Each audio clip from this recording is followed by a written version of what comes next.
Okay. So let's hit a couple of points on the study guide and final exam. Well, I don't think that's on right. Okay. That feels so much better. Okay. Let's hit a couple points on the study guide and final exam that I think maybe uh, either would be overlooked or it might be difficult to find, or provide some insight as to what to think about, on a more sort of broad conceptual level as opposed to knowing certain facts, that don't have, that it's just a fact. It's just, a piece of information as opposed to applying the information to something else. I have been tinkering with this exam for a while. I got all the necessary and pertinent stuff in the study guide. It's just a matter of, for me, of getting some of the wording right on some of the essays, short answer, and works or multiple choice. First thing I want to remind everybody of is there's a multiple choice section, a short answer section, and an essay section. You will get choices of which question you want to answer in each, so be sure to read those carefully. Oh, and as a exam sort of test taking tip, remember to look closely, like in multiple choice, even if you don't know the answer to a multiple choice question.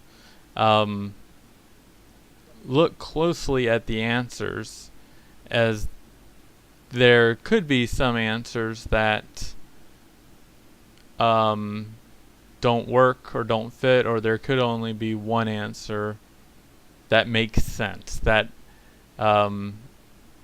actually works. I don't want to, if that makes sense. So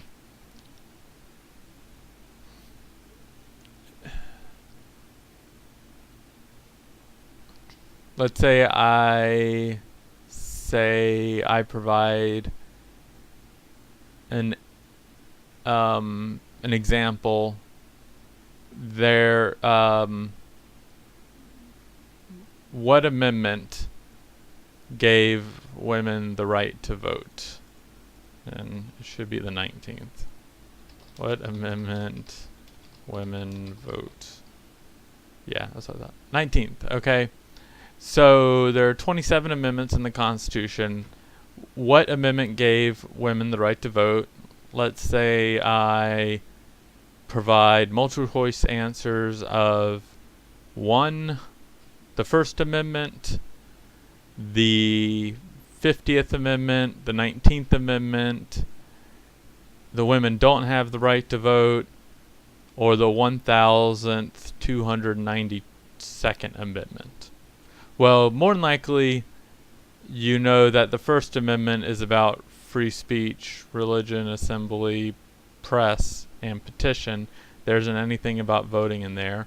You know that women have the right to vote, and you know that the amendments don't go as high as the other ones I gave. Therefore, 19 is the only answer that's there.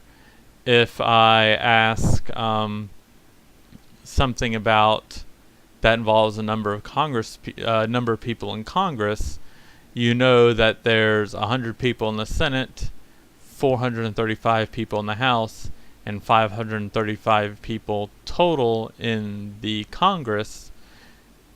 If I ask a question about that and there's only one answer that says 100 or 535 people, then you know that's probably the right answer, even if you don't know another part of it. Test taking tip number 1. Test taking tip number 2 is, remember, if you don't know the answer to a question in one section, the answer to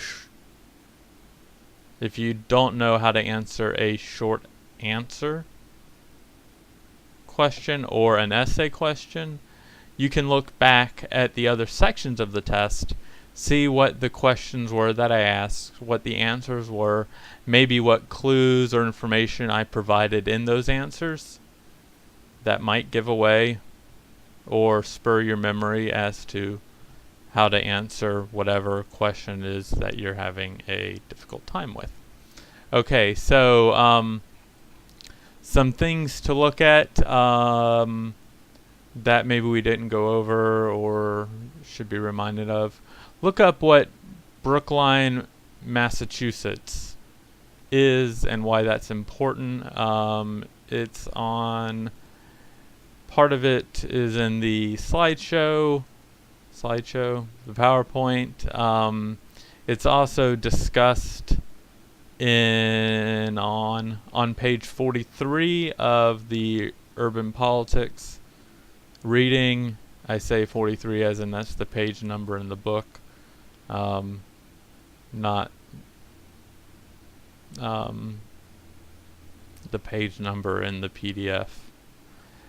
Something that's interesting, so one of the reasons why Brookline is important is because it was one of the first cities to really successfully resist annexation by Boston. Well, by another major city, in this case by Boston, and it provided motivation for people that lived in suburban communities to resist annexation by central cities, and accelerated the growth of the suburbs and the independence of the suburbs, and provided that precedent for suburban community or a group of people that considered themselves a suburban community or didn't want to be a part of this central city to resist the power of that central city to sort of, incorporate more land into its jurisdiction. There were reasons why Brookline did that. The residents there always saw themselves as somehow apart from Boston. They had their own sort of unique culture or way they viewed themselves. They also talked about resisting the higher taxes in Boston. They would have had more city services, but they didn't care because they sort of liked the way things were in Brookline, and also is part of a forever narrative in urban politics, especially starting around this time. They felt that if they remained apart from Boston, they could keep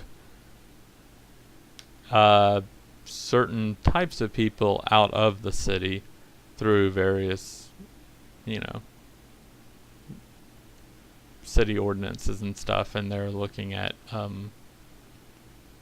the immigrants that were coming in, Catholic immigrants and such that were coming into the area in Boston at the time. That sort of nativist white thing.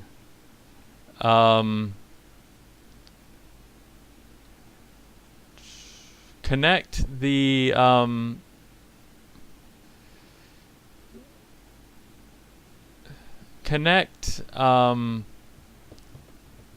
the Elliot Rodgers case of where he shot and killed 7 people, including himself. In California, Elliot Rodgers, he was a member of a pickup artist hate form. And what this means is there's these people who say they're pickup artists, teachers, or whatever, and they purport to be able to help men pick up, have sex with women in quote-unquote no time flat. Elliot Rogers, I guess, took part in a pickup artist seminar, but still was unable to successfully mate without the child part with a woman.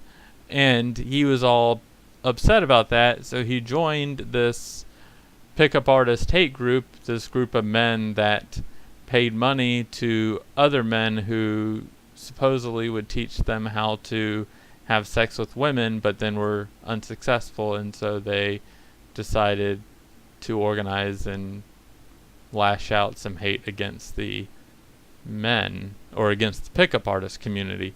However, the whole idea within these communities, among pickup artists and among the pickup artist hate groups, is that somehow women owe men sex, right? Women are there for sex, they're sexual objects to be used. And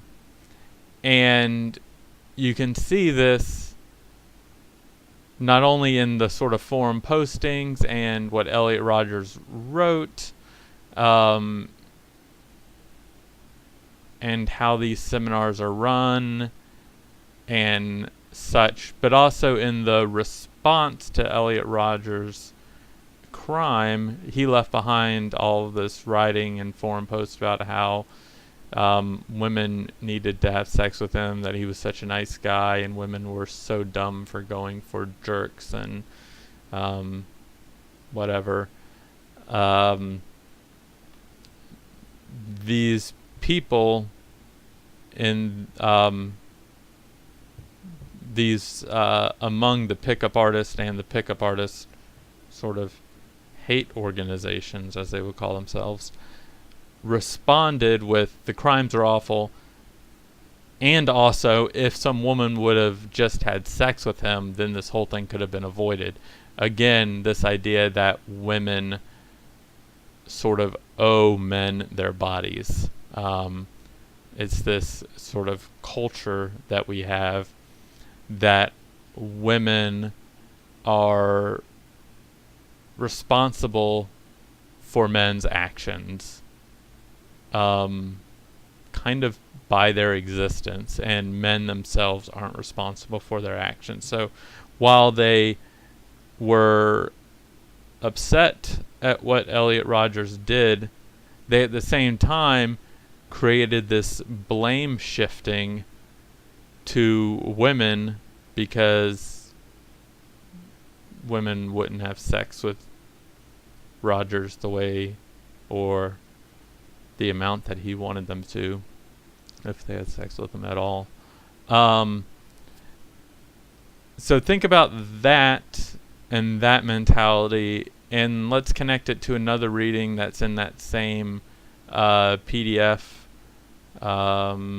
which I labeled online as like readings of urban and women's politics, part 1, and it had all the articles in it. One of them was that.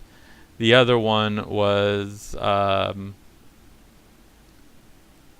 entitled Slut Shaming and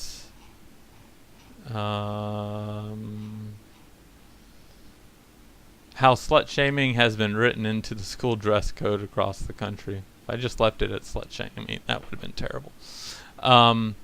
So it gives these examples, this article, about how these girls at these schools have to follow certain dress codes. Now, part of the article is about how the dress codes, well,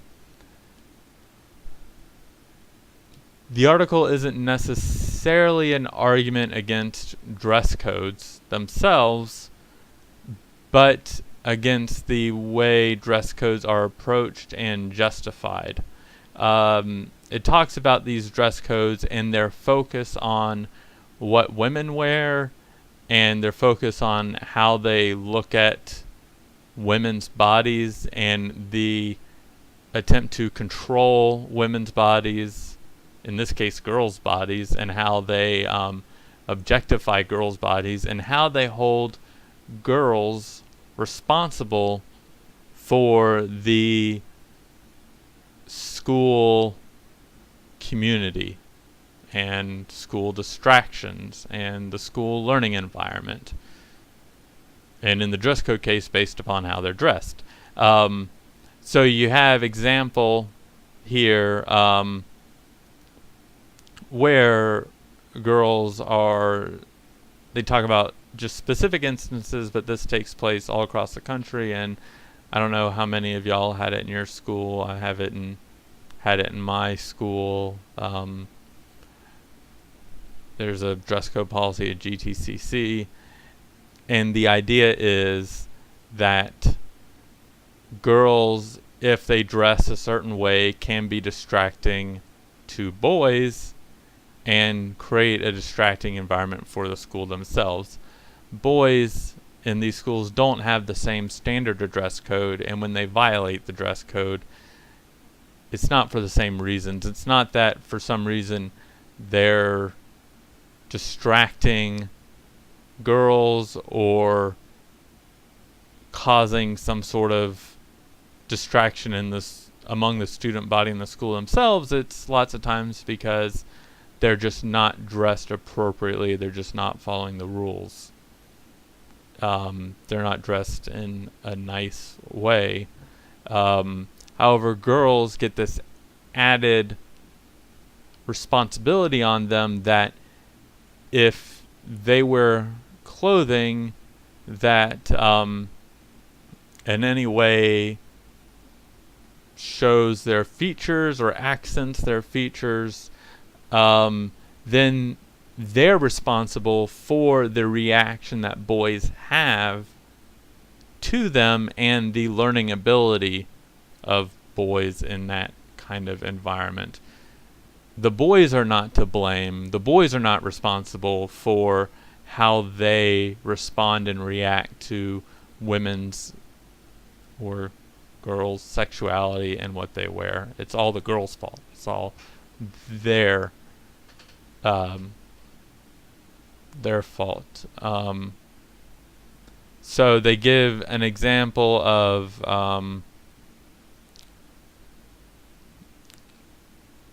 where was the one? It was in front of, yeah, okay.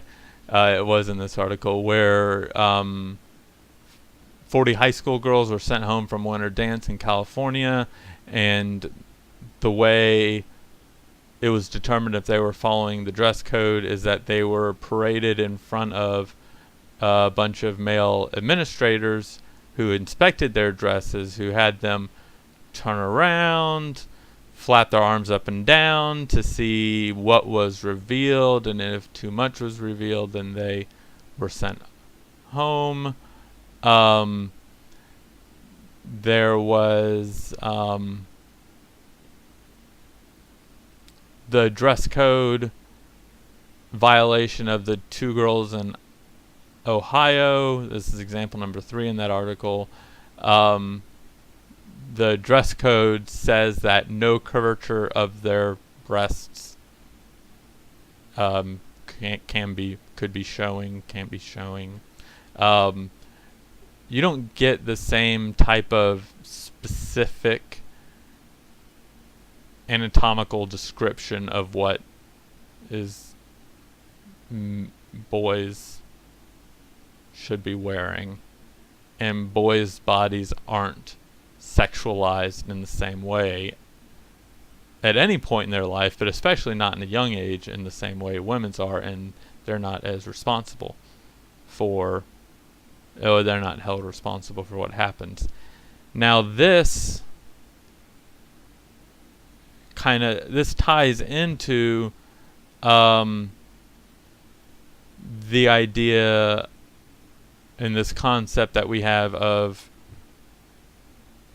what has been called rape culture, what this article talks about, that women are responsible for men's reactions to them, and it ties into how we discussed, or what we discussed, about the changing legal system with regards to how women are treated by the legal system if they're raped, or if they bring a rape case forward, and how hard it is to prosecute rape cases, in part because the women are often viewed with suspicion. They're asked, what were they doing to bring on that rape? And this sort of idea begins at a very early age. And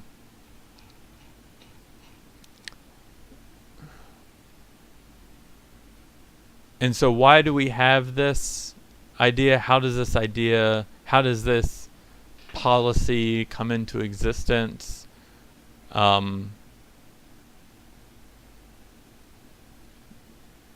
Why are we so concerned with looking at, controlling, thinking about what women are wearing and how that affects men? It's because of this male gaze that we have in our society that creates this normative idea that the male vision, and specifically in this case heterosexual male way of viewing things, is the correct, normal way that we should look at look at everything in society, and look at political policy, look at cultural issues and cultural policy. We don't ask what effect men could have on the learning of women, or don't pay attention to that nearly as much as we do the effect that women can have on men, because the male gaze is concerned about about how things affect men. That's just the way that works, because that's where it's coming from.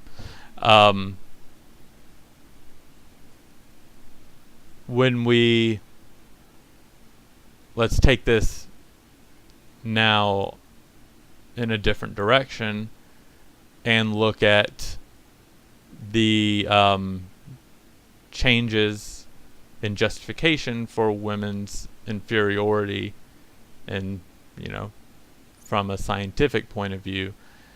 The male gaze presupposes this don't necessarily want to say male domination, though that's what kind of comes about. This male superiority, this idea that men are naturals at certain areas and women are naturals at other areas, the separate spheres ideology. But this male gaze influences the way we approach and view science, and in particular, as Delusions of Gender shows, the science of gender and sex differences. This idea that there must be some difference between men and women, and that women must have this particular difference to men, that they must be inferior in various ways, not as smart, not as good at like math. They're better at cooking and empathy, but not very good in leadership roles. And science has continually adjusted its explanation for why the assumptions of the male gaze are correct, and it hasn't necessarily been the other way around. If that makes sense. When we look at the idea of the feminization of poverty, and we see that, one aspect of that being that women are punished or have an adverse effect on their earning potential and getting a job potential and then being promoted within a job potential by having a child. If you have a child, you will earn, statistically at least, less money in your life. You will have a harder time finding a job, and you will find it harder to be promoted within a job. And again, this is based upon this male gaze that the male is the natural sort of participant in society, that even if a man is a father, the father, man, thing, person, has their position in society is never disputed. Their ability to interact, to hold jobs, to have economic and social interactions, to not have their place in society questioned. I mean, it's never questioned, right? Whereas women, if women have a baby, all of a sudden we start questioning, well, should they have a job? Shouldn't they be at home taking care of the kids? Sometimes women are looked down upon for going out and getting a job when they have a child, even though the father of the child is not subject to the same scrutiny. And that's because of this male gaze that assumes men have a natural place in the world, they have an inherent buy-in to the social realm, and women don't have that inherent buy-in. Women's roles in society has to be justified, where men's are just assumed.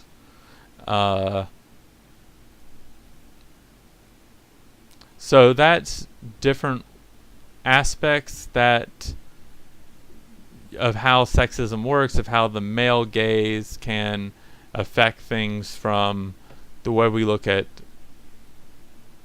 dress codes to rape and justifications for male violence, to jobs and women's opportunities in the workforce. There's a reason, again, an example, why women's access to birth control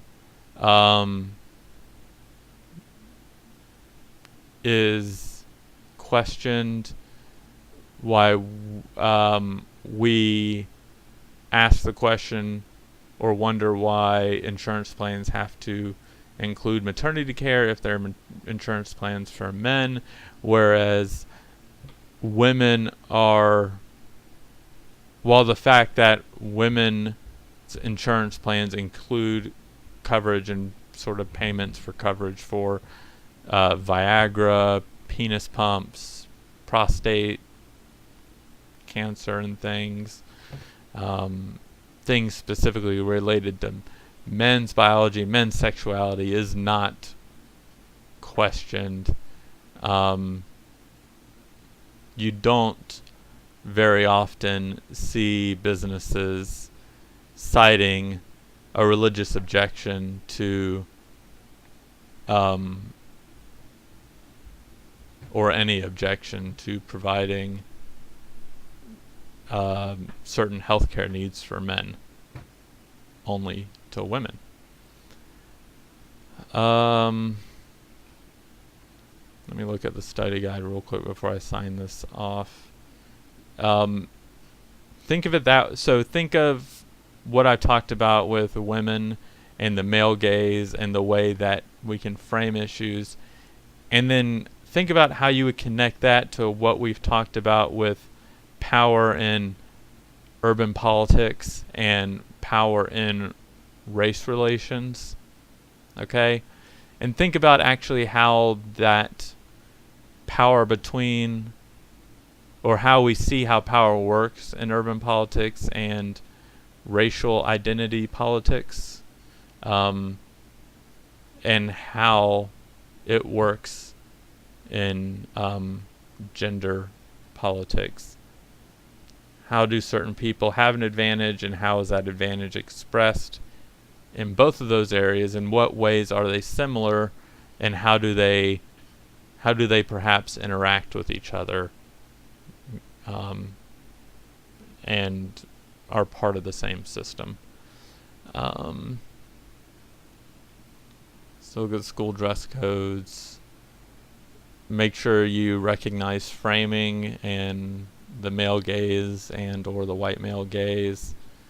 Oh, when did Mississippi ratify the 13th Amendment? It's in 2013. The 13th Amendment banned slavery. In Tim Wise's article, he talks about, I don't have it open, Columbine, and what would have been different if Columbine had taken place in a black neighborhood, in a black school. The story there is, what happens is, Columbine, was the high school that was one of the deadliest, if not the deadliest at the time, school shootings in American history. 2 kids that went into the school with lots of ammunition, guns, pipe bombs, things like that, and killed and wounded a lot of people, and then eventually killed themselves. The law enforcement reaction, they organized the SWAT team. There's a SWAT team that was ready to go into school. Gunfire was still being heard inside of the school, and the SWAT team was ready to go in and sweep the school, get survivors, and take out is it Eric Klebold and Daniel something, or Daniel Klebold and Eric something, the 2 gun high school students, ready to go and take them out. But then they get this, wait a minute, hold on, order from the police office, and they ask, why can't we go in? Why can't we go in? There's active violence going on. Why can't we run into the school and, do our job and take care of the situation? And the response comes back is, well, this is a white school with white parents. It's in a suburb of Denver, Littleton, Colorado, and it's generally affluent white parents.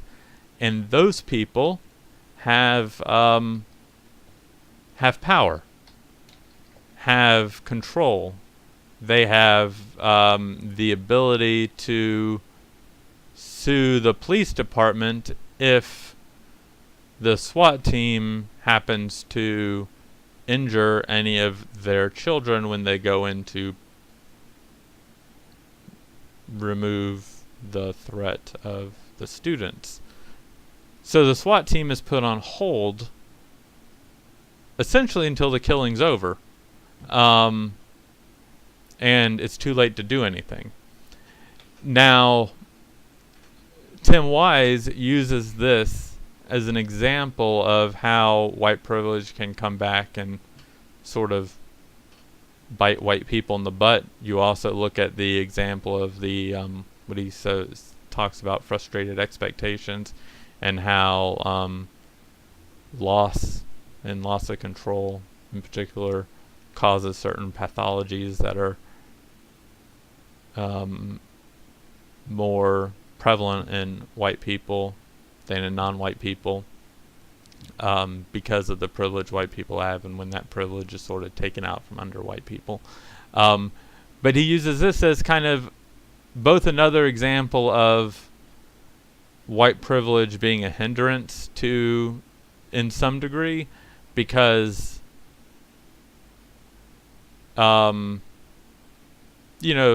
this is one case where white people didn't get the protection that they might have expected, but it's also an example of of police treating communities different, and the different concerns. There's a gnat flying around me. The different concerns that police have in different communities. Tim Wise suggests that the reaction to the police and the action the police took would have been different had it been a black neighborhood and a black school. It's something I happen to agree with, and I think it's something we see ample evidence for. There is this general idea, and I think it's supported by the fact that the police specifically talk about it being a white school, that,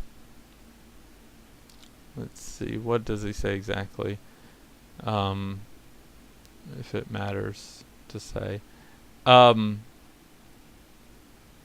If it was a black school and a black community, the SWAT team would have gone in as soon as they were ready, because we treat black communities, black crime, different than we treat white communities and white crime. There was more fear of white privilege, white wealth in that case, whereas the police would have gone in, wouldn't have had this overt or immediate concern for what if they accidentally shot a white person. I'm sure the police definitely would have been concerned if they would have shot a black person, if it would have happened in a black school, an innocent black person, but that sort of concern wouldn't have overridden the decision and the fear that the police department had in going in and taking care of the situation. The police department in another community that didn't have the same privilege would have gone in, dealt with the situation. If there was collateral damage, that's just part of what happens during police action, right? Sometimes there's collateral damage. And they wouldn't have worried about the community becoming really upset, or individual people that were victims of the collateral damage suing the police station, making a big incident of the response. So the police took what they felt was a safer route for them.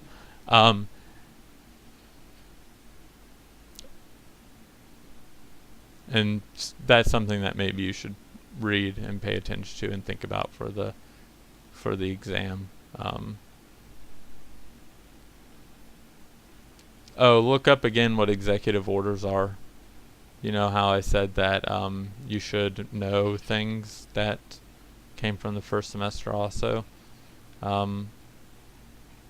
Look up executive orders, how we justify them, where they get their power from, things like that. One other thing in Tim Wise's book that is mentioned in passing, but I think is important to note based upon what I talked about how the interstate highway system was used in this process of what was called Negro removal. They moved interstate specifically through black neighborhoods and black schools to destroy them, to move them out of the area, to make sure they didn't have to destroy white neighborhoods and white schools when putting in the interstate. And that was terrible. there are lots of other things that came across or came about with the suburb white flight movement in the mid 20th century. Um, people moving out of the city to building homes, the interstate system to bring people into the city, the building of new shopping malls in different locations and areas, and parking lots to accommodate the white shoppers that are now driving in from the city or from the suburbs into the city and shopping there, as opposed to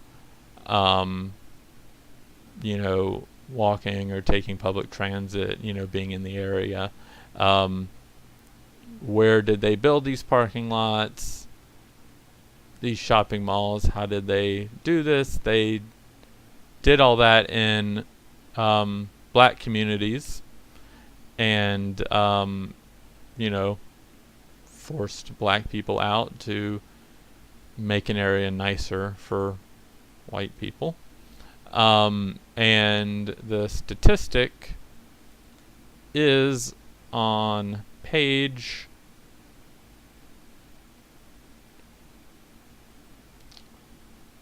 74. Yes, 74 in White Like Me.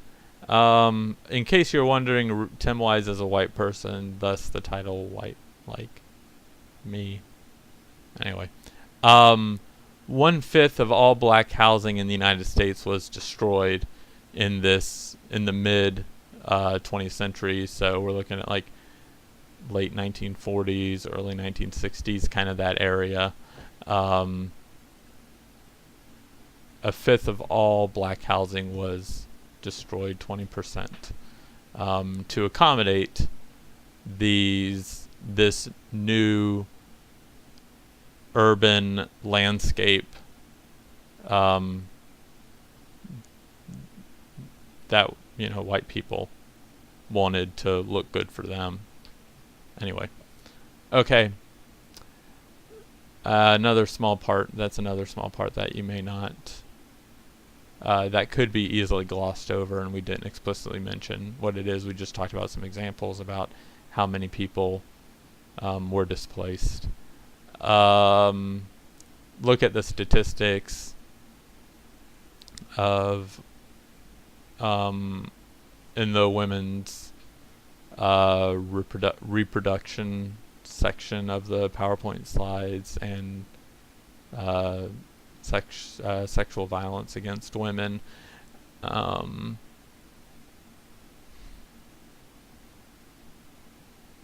we'll go over some more stuff tomorrow in class as I think about what else needs to be covered and respond to your questions. So I went over the 30 minutes I wanted to stay under, but that's the way things go. Too long. See y'all tomorrow.